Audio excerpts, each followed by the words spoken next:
We're just going to give it a moment and let people come in from the waiting room. Please make sure you're muted as you enter.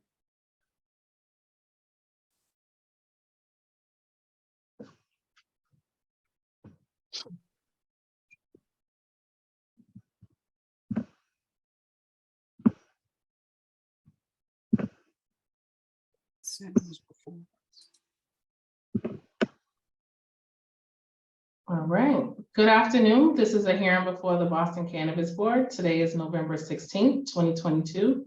Today's hearing is being conducted pursuant to certain temporary amendments to the open meeting law. That is what allows us to meet virtually. This hearing is being recorded and will be posted to the City of Boston's website. Before I review some procedural matters, I will introduce Chairwoman Kathleen Joyce.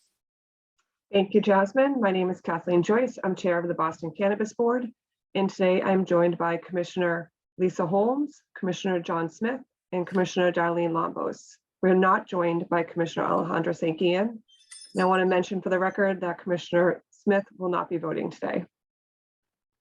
Thank you, Chairwoman Joyce. My name is Jasmine Nguyen, and I am the Boston Cannabis Board Manager. And we are also joined by Allison Quinn, who is the Project Manager for the BCB.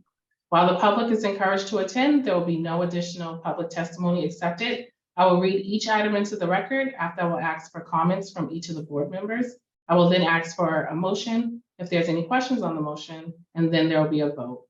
Each board member has the ability to grant with conditions, defer, reject without prejudice, which means the applicant can return anytime with an application at the same location, or reject with prejudice, which means the applicant cannot reapply at the same location for 1 year. To remind everyone, there was no transactional hearing last Wednesday on November 9th, so we're going to go straight into old and new business. The following item was deferred from the BCB's October 19th, 2022 voting meeting in order for the BCB to review the status of other applicants pending within the buffer zone.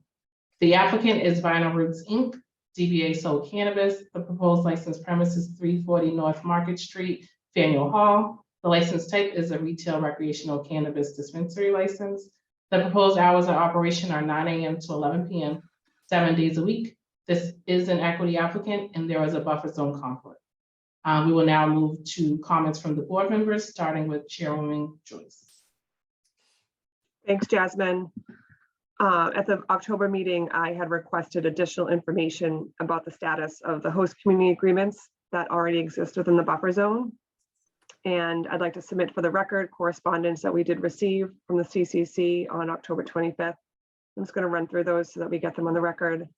At 150 State Street, Verdant Reparative they're a retail license premise, and they were issued a final license on October 13th.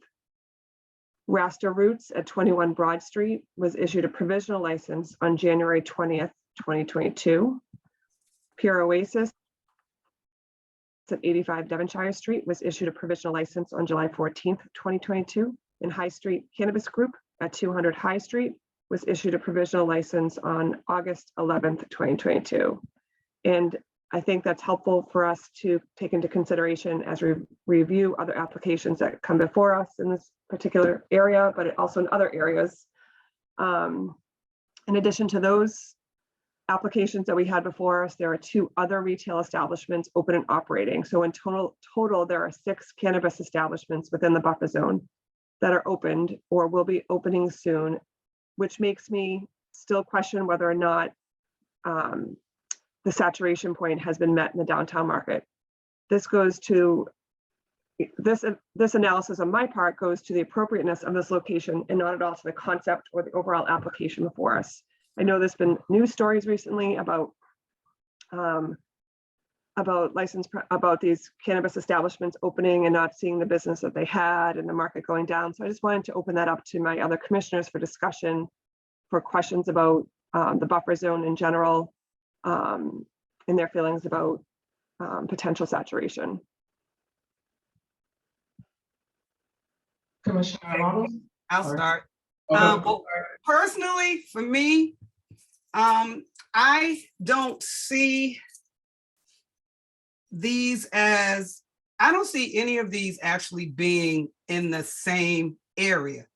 if you're somebody who is downtown and you're shopping or you're coming from business, if you're on State Street, which is down by the aquarium, City Faneuil Hall is a long way that you're not going to walk to if you're going, to go pick up whatever you need and then go home and get on the train. So even though they're all located in downtown, I also think they all have pretty much a different area of clientele. Like the people on State Street are only going to deal with what's on State Street. They're not going to walk all the way to Faneuil Hall. The people that are where, like Broad Street, the two that are probably the closest to me, in my opinion, would be Broad Street in Devonshire and 21 Milk. Those are all close to each other. But I really don't see people traveling like from North Station to go to the aquarium to buy their cannabis products. So if somebody is in that area, they're going to utilize the dispensary in their area. Downtown is almost like an island of itself. Each section to me of downtown is totally different, and people are going to shop where it's convenient for them getting off work and getting on the train and getting back home. I don't really think that, and the competition, well, that's just going to be there. If you choose to open up a business and you know that there are other businesses in the area, then consumers are going to utilize what's convenient for them. So I think they all have a separate clientele, and even if there were no other ones coming up, I really don't think somebody's going to walk way from one side, from the north end, to go all the way to like Milk Street or where Patriot Care, over that way. That's just, and I'm saying that as a human that walks around downtown. And if it's not in my area, if what I'm getting or what I need isn't right where it is, and I'm downtown, I'm not going where it's too much trouble to go way across to the other side of downtown. So although I get that we have 6 dispensaries that are opened here, I do think that they all have their own distinct area and clientele, and all of them are in very bustling areas, which I think they have their own foot traffic, different set of stuff. And so, for me, I don't see that it's really, I don't see the buffer zone. I don't see us putting too many establishments in this area. Downtown is such a large, populous area between the people that commute in daily and go back out. I just think you have each dispensary will have its own set of clientele, I guess. That's what I'm saying. Thank you. That makes sense. Does anybody understand what I was babbling about? Yes. Okay. Commissioner Lobos? Yeah, I think I tend to agree personally, but I will just say I'm not an expert on market saturation. And I would say that that's what we're being asked to try to determine. If you ask me, I feel like I know why I was put on the board. The employment plans, the diversity inclusion, I could tell you that we spent a lot of time trying to put really good score, the criteria and the scorecard, and that's my wheelhouse. I know that's my wheelhouse. This market saturation thing is not. And I would just say, I'm really interested. We don't get to have bigger discussions, but I am really interested in what are other cities doing around saturation points? I don't even know. I can tell you my own opinion. I think, yeah, Faneuil Hall, sure. I think it's its own thing, but I'm also think that there's arguments that say that there are other establishments that we want to support as equity applicants to do well. That's sort of why we were created, which is, I think, different than other cities. So I think that's an issue. That's one, is that I don't feel like I'm an expert. I would love to know more about what other cities might be doing to deal with, oversaturation. And especially because our charge is, well, not our charge, but we are really a unique board in the sense that we want to support equity applicants. And the competition between equity applicants is a concern to me too. I also do think that, not knowing the status of, I know that we just got a spreadsheet to share where the status is of all the different businesses. We don't have a mechanism that says, like, if you haven't opened up in like 3 to 5 years, what are the barriers? What more supports can we give you? Should you have your license or give it up? I don't know. I think that there should be some kind of mechanism that allows us to determine, if you're holding on to a license and you're having challenges opening up, what do we do about that? I don't think we've had discussions about that. And then I do think this whole buffer zone thing around our needing to be extra, like it's got to be an awesome application. And I would actually say this is an awesome application. It's a strong application. It's very unique. It fits the buffer zone kind of criteria for me, but I also don't like the fact that it still has to go to the zoning board and they don't have the same criteria. They don't have the same discussions as us. They don't have a scorecard. So I also am like, well, even if we were to grant it, I don't know what's going to happen at the zoning board. So I think that there are some other issues that come up for me around not just this application, but future applicants and past applicants and the process in which applicants have to go through, given our board and the zoning board and the CCC, all of that. So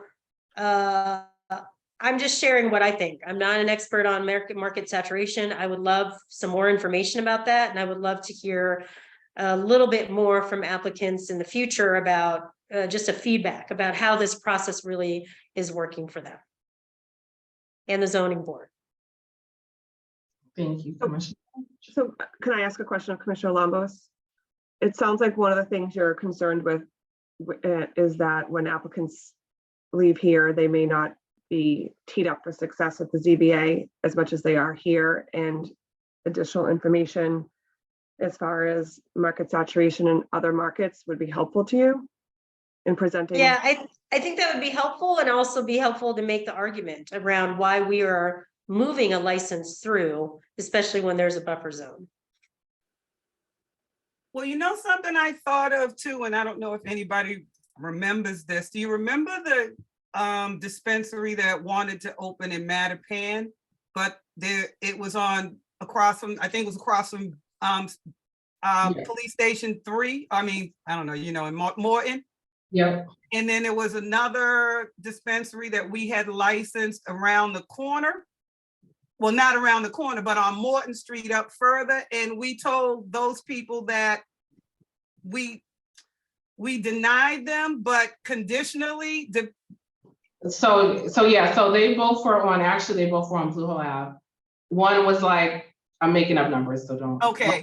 One was like 1100 Blue Hill, the other one was like 1106. So they They were were like, like 0.2, right? Okay. yeah, they were 0.2 away. So what we did with that one is, and it also was an equity applicant and a non-equity applicant. The equity applicant was approved first. So the non-equity applicant, we deferred indefinitely to let the equity applicant go forward and see what their progress or et cetera. Okay. Exactly remember the vote, but that was. Okay. But that I mean, wouldn't work. that makes That wouldn't sense to me, work here. but all these, I mean, are all the, I guess I should look at the spreadsheet.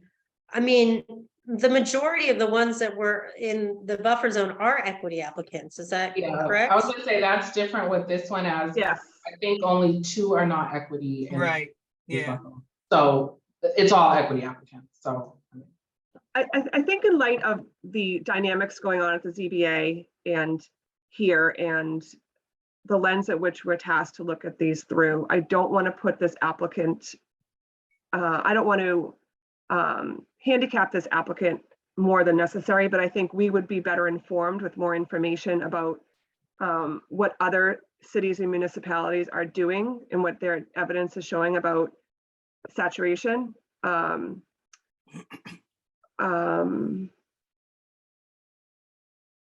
We're tasked with meeting that threshold and then going above and beyond that. And we've been criticized as a board for just greenlighting things through. And I take issue with that as the chair, because I do think we put that analysis together for people on the record and in writing.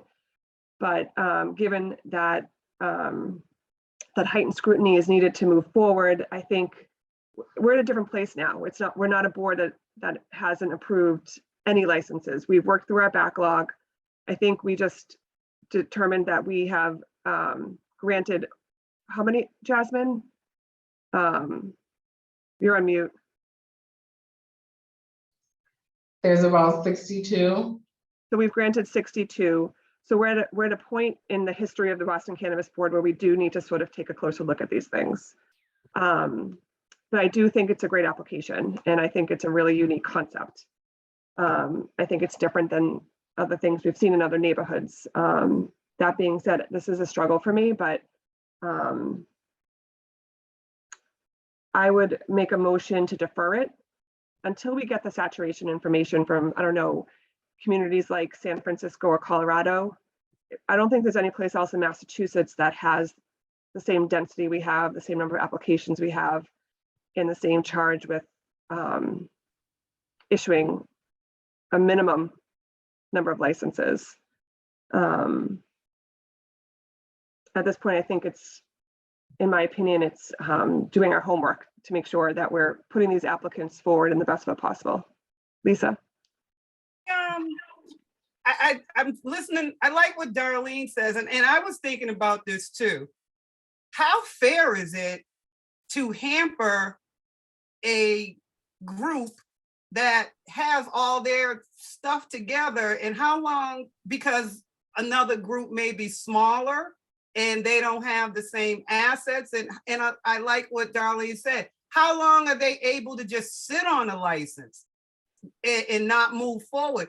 That's not fair to people who really have all their ducks in a row and their eggs in the basket and are ready to move forward with their business. And I know they're all equity, but I also feel that some people get involved in this thinking it's going to be this really quick cash cow business that I'm just going to open.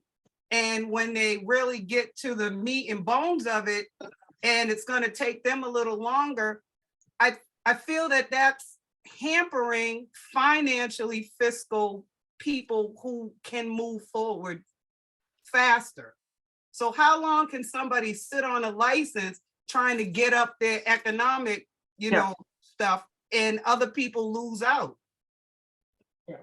We spoke about this as well, and I would say to that, of course, we would have to, is a bigger conversation, it's not decided right now, but our oldest HCA was pre-BCB, and that was 2018, and that place is not open.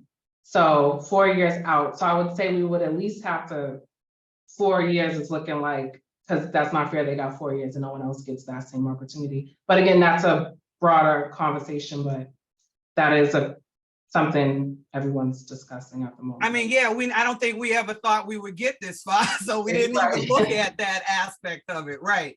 Right, so, yeah. I mean, so we were charged with issuing 53 or 52, or was it? And we've done 62. I do feel like we should even regroup to kind of get a sense of what's working, what's not, what's the status of all the applicants and the ones that have licenses and not, and what could we be doing better for the applicants? What supports could be better? Get a feedback from both applicants and business owners, what supports they need. I mean, maybe the ones that are holding on have, I have no idea, but what are the barriers so that we understand as a board what we can be doing to support? Because the truth, I think the truth is that we have wanted to ensure, or this is just me, I'll speak for myself. I have wanted to ensure that this industry grows without a race to the bottom, but a race to the top. And I feel like we've done a lot of that by being very diligent around having clear DEI plans, having clear employment plans, and all the applicants have, they've raised the bar themselves. And that's, I think we should be proud of that. But I also don't like the fact that we don't know what happens after this board and it goes to the zoning board and they're having to go through a whole different process that, I don't know what's happening and I don't know what criteria they're using. So again, I feel like there's some things that probably need to be revisited and we need to think about differently. We've issued more than we were required. And I feel like at this point, it's time to regroup and not to, again, I'm going to say again, I feel like this is a strong application. It should move forward. However, timing would, I think it'd be prudent. I never say the word prudent, but it would be prudent, I guess, to I'm going to say it, to have some more information, to be very diligent about how we're moving forward, given that we've already issued the minimum licenses that we need to issue. We've granted, we haven't issued. Yeah. So granting, as we've said, Oh. yes. Issue we haven't Okay. given them out yet because they haven't finished the process. Just a little technical difference there, yeah. So granting, we have a total of 14 that we've issued. So we have 14 issued licenses. We've Okay. granted about 62 HCAs. Issued, we have 14 that are open, 14 cannabis establishments that are open. Jasmine, what's Wow. that first number again? 60 what? 62. Yeah, we need to do some more research because I do know a handful of those are not active and are not moving forward anymore. So we Right. need to revisit with those to see if they're willing to give up their HCA. Some things do take longer than others, but we need to be able to reach back to those applicants and figure out what's going on.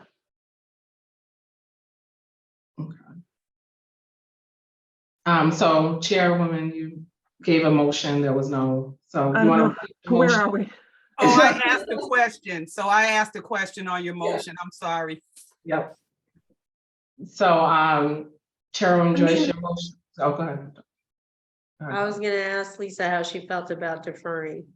I would prefer that. I would prefer like we did the dispensary in Mattapan, that we defer them until we get, because I don't think it's fair that they get to lose out because other people are holding on to license, Yeah. to our approval. And I don't think that's fair. And we need to see, like, I like what the chairperson just said, we need to see where all these where they're at. So with that one, we deferred indefinitely. There wasn't any, that's what we did with that other one. You're right. Yeah, and that means that their application stays in play. It's still in the queue. They can come Again- back at any time, right? Okay, Yeah, but how do they know to come back? Do we tell, how do they know to come back? with that one, we were basing it off of the equity applicant so we didn't really give them a criteria of what to look for to come I back. think we need to do our homework. I think we owe it to this applicant to give them a date certain. Yeah, Yes, I would like to see them back before us as soon as possible, but I think to give us some time to get all the information, it might be a little bit no later than January, but if we can get them on in December, that's fine. you think we can get all that info by January? our next hearing is scheduled for December 7th, so I don't think we can do December 7th because No. we wouldn't have that information by then. But even January, holidays, people Right. they don't really go to work, so we might not get a lot of information during the holidays. We might have to defer them up until like the beginning. I would even say maybe February. People really just get back to work in January after the holidays. And even if we can get it early, can we call them to come back? Oh yeah, we could, I'm sure they'd be willing to come back earlier than February if we could manage that. And I guess we would make a commitment as a board to start working on this immediately so we can get that information. How about a motion to defer it to February at the latest, if not earlier? I Second. second that. Second, Commissioner Alves? I am in favor, Okay. since I'm the only other one that can vote. All right, so we're deferring the applicant until February. So, And that's so we can get, like Darlene said, we can get our stuff together and regroup because we have surpassed our numbers and now we need to start looking at some different aspects of us granting licenses because now we have a lot of people in play. okay. Is there, can we have a discussion, like a retreat? I mean, something that's not about just specific to the applicants and just have a broader discussion? I think Like it's time to us. do that without an application before us, is to have a board discussion about Yeah, Yes, how we are regulating and what it means Yes. for neighborhoods. I agree. I agree, Commissioner Lombos. I agree. It's a great idea. And we'll work on setting one up. Should it be during this time or later, or since we're all? We can I figure that wouldn't out mind in after. person, but that's Yeah. just me. Oh, in person. Okay. All right, Yeah, well, we yeah, can do that. we'll talk offline. It's nice to Yeah. meet everyone for the first time. So, All right. So the applicant is deferred until February. Okay. All right, so our last matter on is the following licensee is applying for a one-day amendment to their existing license. HVV Mass Inc. DBA Happy Valley has applied for an extension of hours on November 23rd, 2022. The applicant is requesting to open at 8 a.m. as opposed to their 10 a.m. opening time, and they were closed at their license time of 9 p.m. I Any have no questions? issues. No, Is there a second? All right, all in favor, it's granted. All right, so those are all the matters before the board today. Our next transactional hearing will take place December 7th at 1 p.m. Hope everyone enjoys the rest of their day. Thank you. Thank you, everybody. Have a nice Thanksgiving. You You too. too. You too.